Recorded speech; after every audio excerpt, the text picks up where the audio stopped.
Hey guys, I am back at it again, and for today, I'm doing something a little bit different. I'm going to be tackling not a platformer, but actually a third person survival horror game called Evil Within. Evil Within first started out as an idea from Shinji Mikami.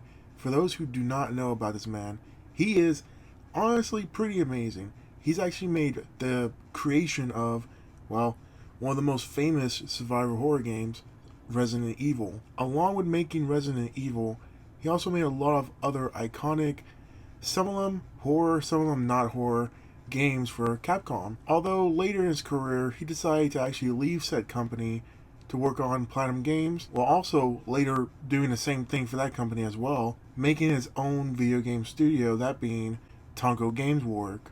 And Tongo's Gameworks actually decided to make the said game that we're going to be talking about today, The Evil Within.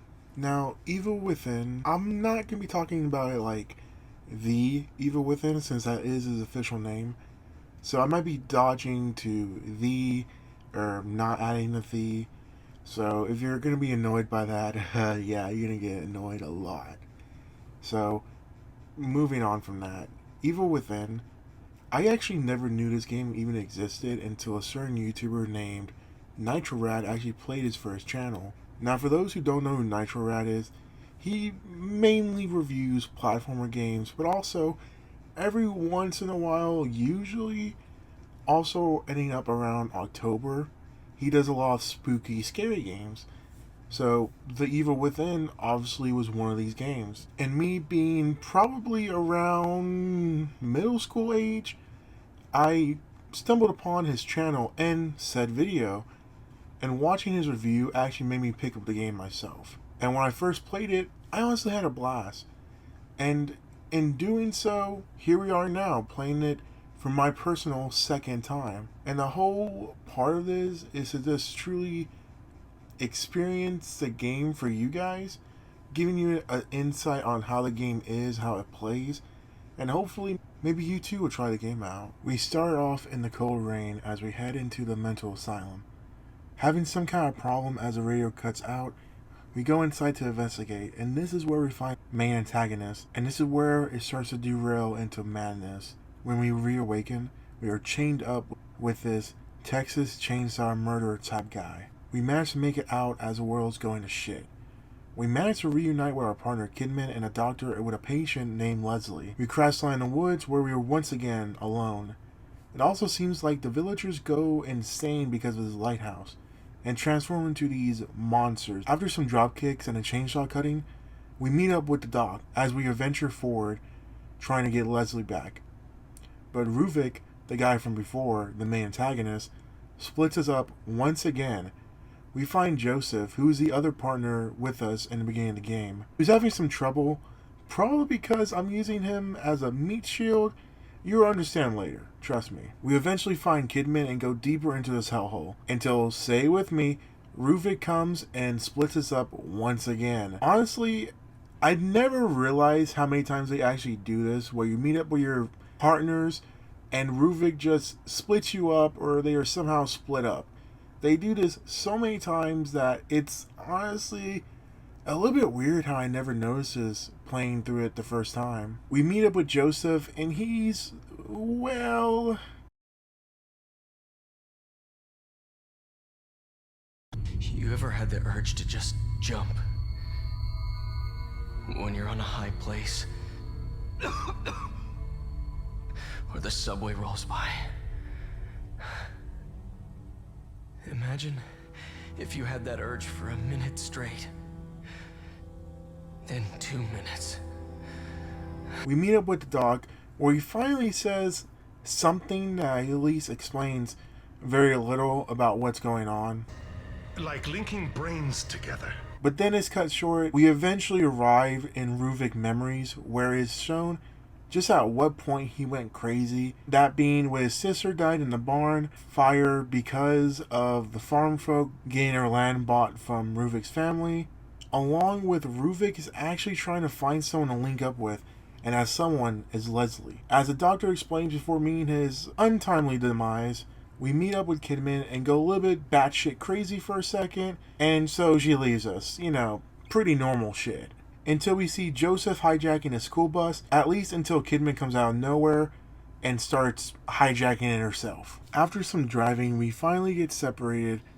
Once again, who would have thought? For Kidman to finally show her true colors and almost kill Leslie. But Joseph took the shot, and real quick, just step in.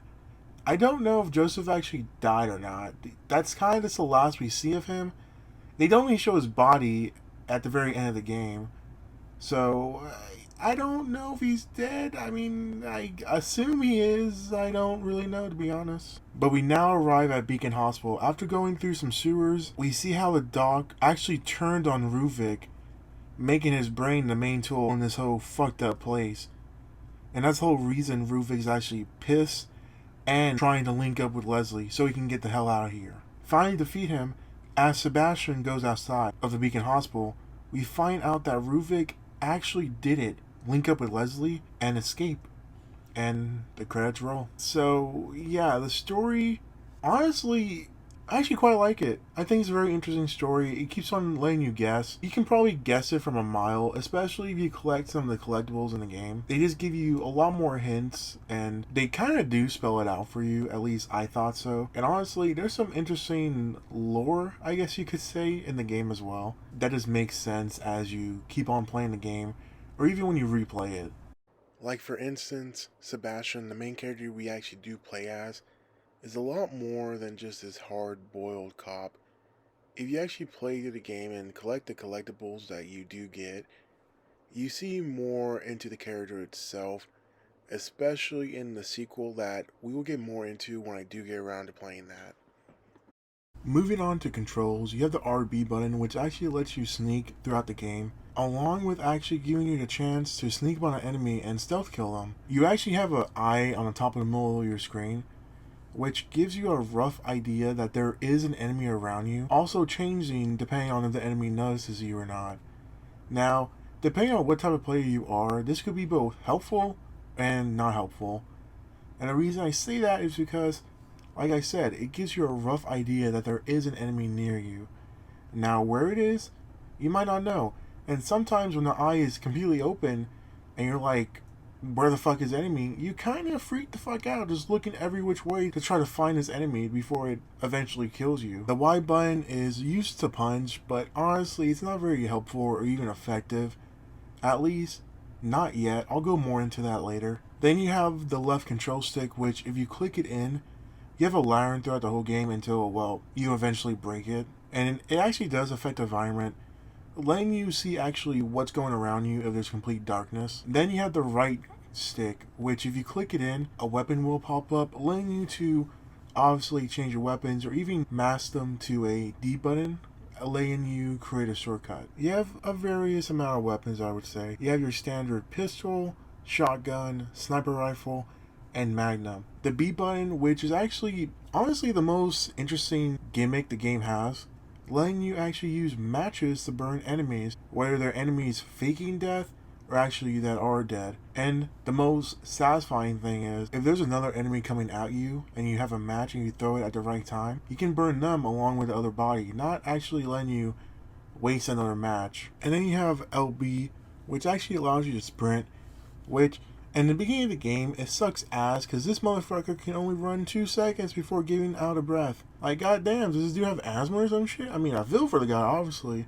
But, I mean, dude, take a puff and keep on running. We're in a survival game, if you don't mind. You have these one-use items, which can be either a bottle, letting you stun the enemy, or distract the enemy to sneak up on it to give you a stealth kill, or an axe that you can use it to ask someone, or you can ask them a question.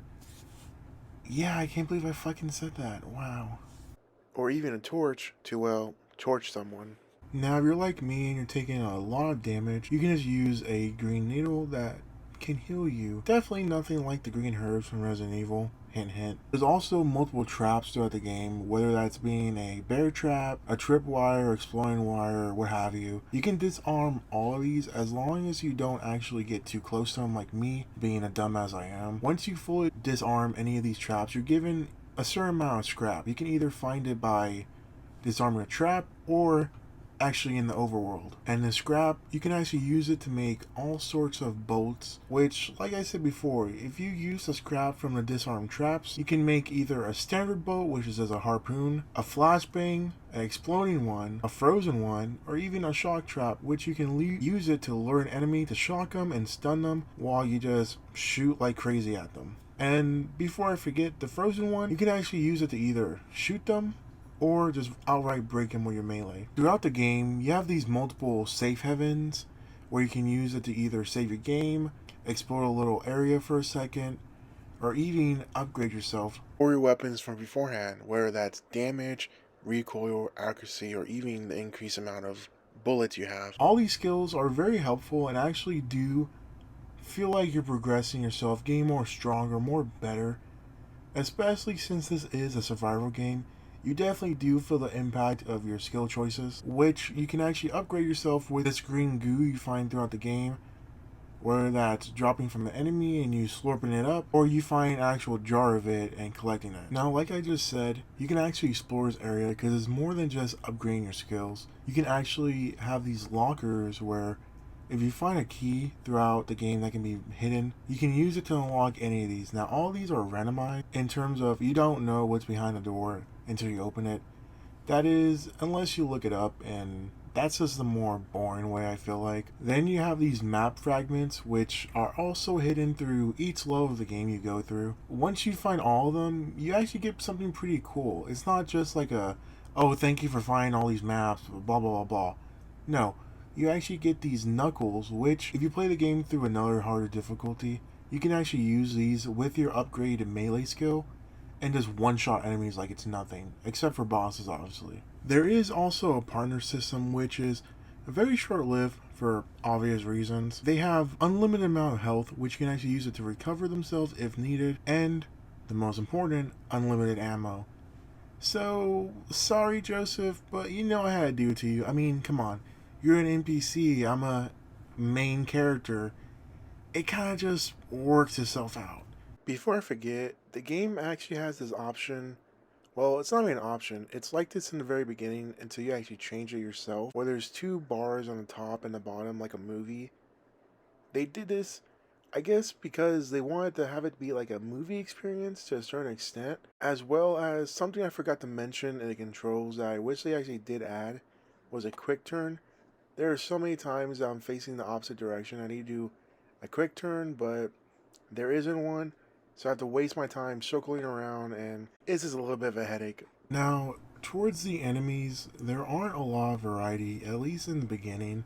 There's only ones without weapons, one with guns, one with an axe, or what other melee weapon. And that's it for at least a few chapters until you get to the hospital chapter, where there's invisible enemies, and I did forget this, and when I replayed this, I fucking did not like how they did it. So they're invisible, you can't see them, they don't produce shadows or anything.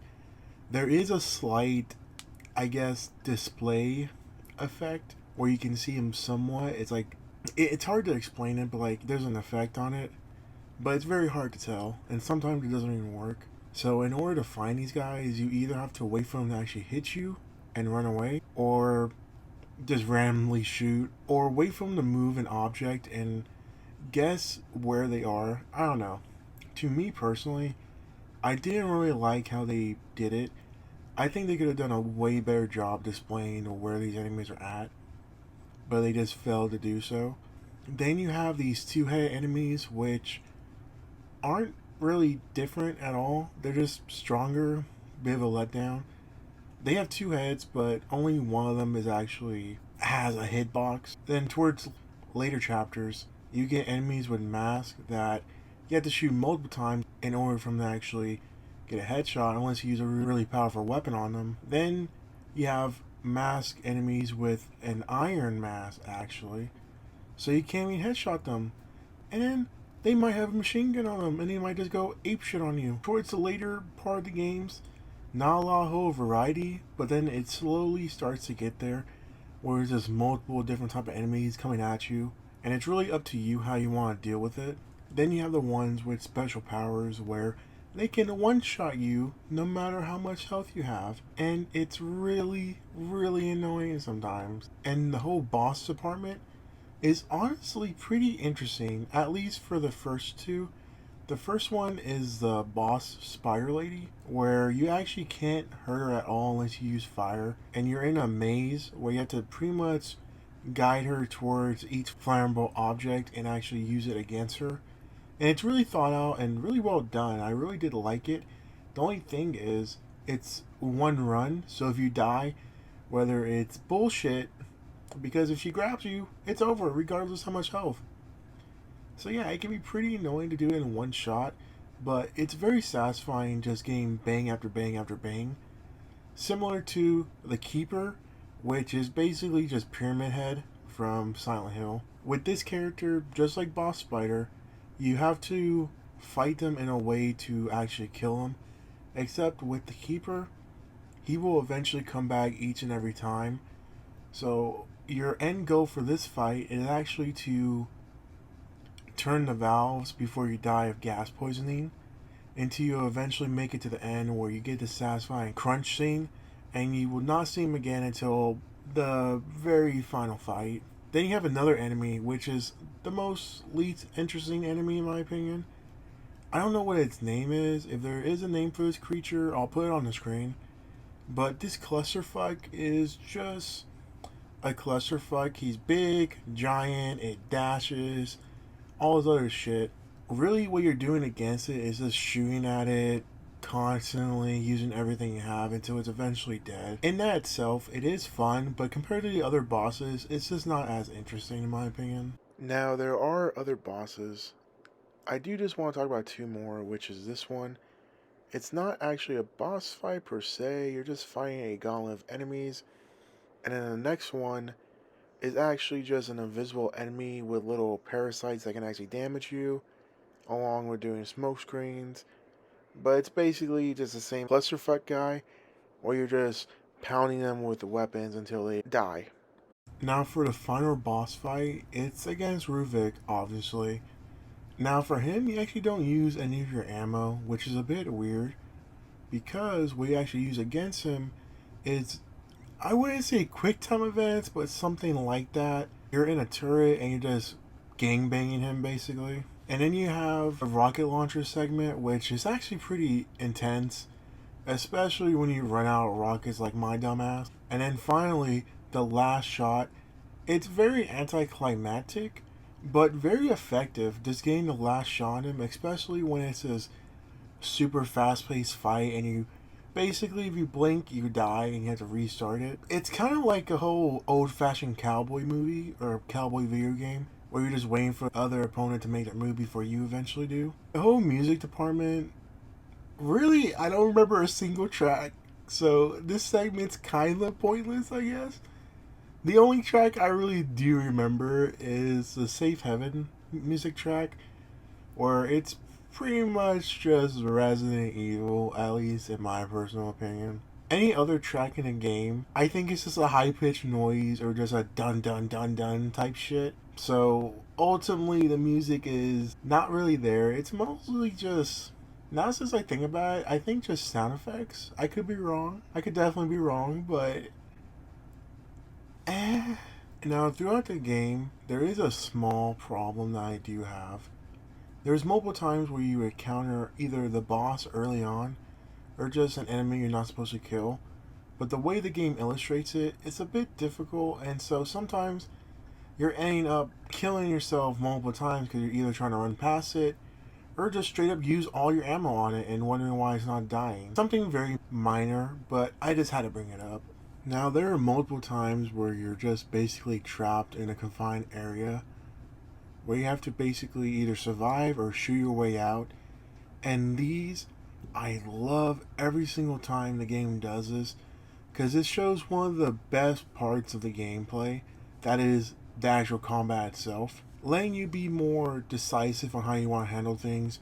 Do you want to say throw a grenade, kick a fire barrel, or even just more simply use your shotgun and just absolutely destroy the shit out of some of these guys. Or if you're a little bit more classy, use a shock trap, run up on them, and throw a match at them.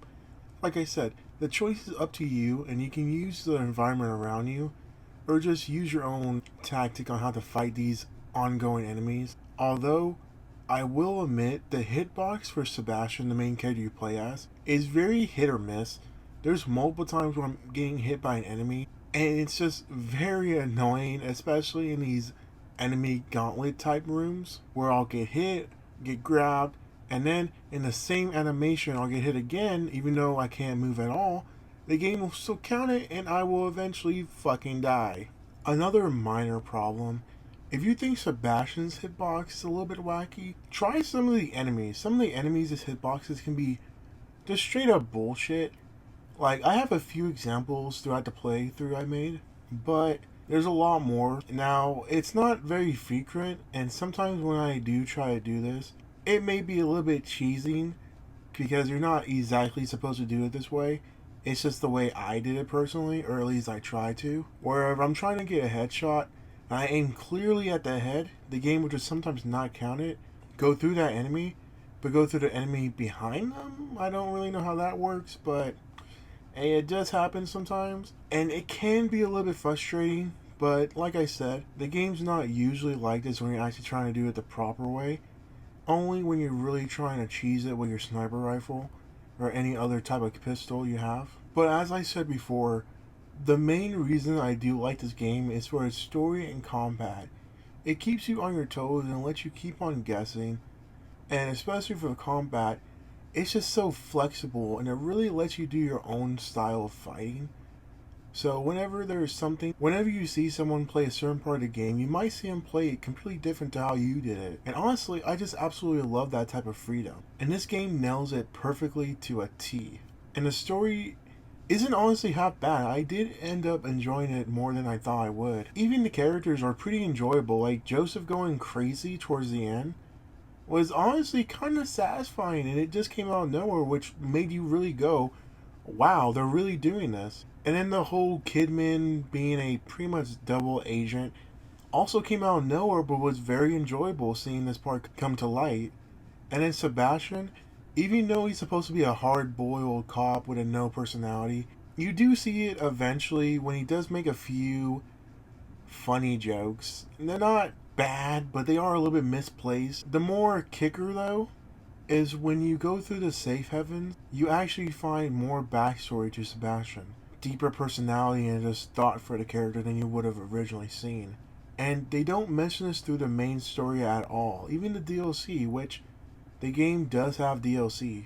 After beating the game, or even before you beat the game, you can choose to play the DLC first. For one of them, it totally makes sense to play before or even after if you want. But you do have a DLC which is split into two parts for Kidman. It's basically just a stealth segment for the whole entire part. At the very least, from what I've seen. And what I mean by that is, I didn't finish it because I honestly thought this was the most boring part of the entire game, to be honest. So, STEM is basically just this under government project that you use to go inside another person's head. And that's the whole idea with Ruvik. He's the one who actually came up with the technology, but the jock stole it from him and basically put him inside the machine itself. That's why he's in it from beforehand. And yeah. Its story, Kidman, the sneaking, I just thought it was a poor man's Evil Within the same game, which is a bit anticlimactic when you think about it. The whole story really circles on STEM and how they came into fruition of Leslie, the doctor coming into STEM, explaining what his thought process was. Stuff you already knew about, and you could probably guess how it happened, but they went ahead and did a whole explaining of it, which is the most major boring part of the story. And the gameplay, like I said, it's just a stealth segment. It's not a very good one. I mean, they do at least try with the whole flashlight mechanic and the new type of enemies you do encounter in it. Otherwise, though, I feel like you're just wasting your time and you don't really need to play it. If you do want to get the most out of it, you can just watch it on YouTube, to be honest. But the other DLC, oh my god, chef's kiss all around. It's not as good as the main story, at least in my opinion. It's definitely for a different type of audience. Basically, you become the keeper. Now, you're not playing against Sebastian if that's what you thought. This actually takes place after the main story. It's a little bit unclear, but I would have to guess it takes place after the main story. Well, you play as his father trying to look for your daughter, and your daughter's going slowly insane because of all the other people that are inside the STEM machine. So it's your job to kill all these guys and to save your daughter. Ultimately, at the end, you have to kill yourself because you are also infecting her with the madness. But the whole meat and potatoes of it isn't the story. The story is very simple. In fact, you're probably going to beat the game under an hour like I did. In fact, the whole core of the actual DLC is in the gameplay. You're playing as the Keeper, so you're doing the same moves he had in the actual main story, along with stealing some of the abilities from the other characters. For example, the chainsaw, the Molotovs, the bazooka, etc. And all around, it's a pretty interesting concept, since you're basically, in lack of a better term than Incredible Hulk, you can't really die unless you just suck ass at the game like I do. Otherwise, you're just this crazy beast going absolutely batshit on every single enemy you see, and you're just crushing them, throwing them, banging the shit out of them, and it's honestly super satisfying. Like I said, it's a bit of a different audience since this is a survival horror game, which does bring me to my next topic to discuss. As you can probably tell, I haven't really talked about the whole horror concept of it. Now, there are scary locations, I guess you could say, and the game can be a little bit creepy at times, but ultimately, in my opinion, I don't think it's really that scary. I think it's the cringy, cheesy type scary, at least in my opinion, which isn't bad, because there are times in the game when my heart does skip a beat a few times, but ultimately, I'm not really shitting my pants. I even played the game majority at nighttime, and I just kind of felt nothing, because in my opinion, a good game that actually scares the shit out of you makes it to where if you turn the light off, you're kind of freaking out for a second, but this game just didn't do so.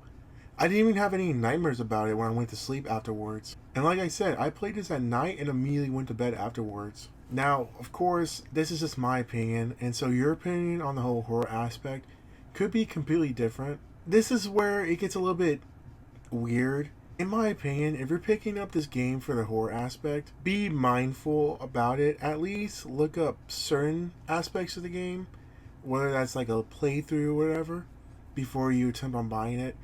Because if you're buying it purely on the whole horror aspect, you may or may not be disappointed. But then again, that's what every horror game or movie or any type of medium, the whole reason you're even grabbing this game is purely because the game itself is honestly just fun, enjoyable, and overall interesting. And to close this out, you're probably thinking, is there a sequel?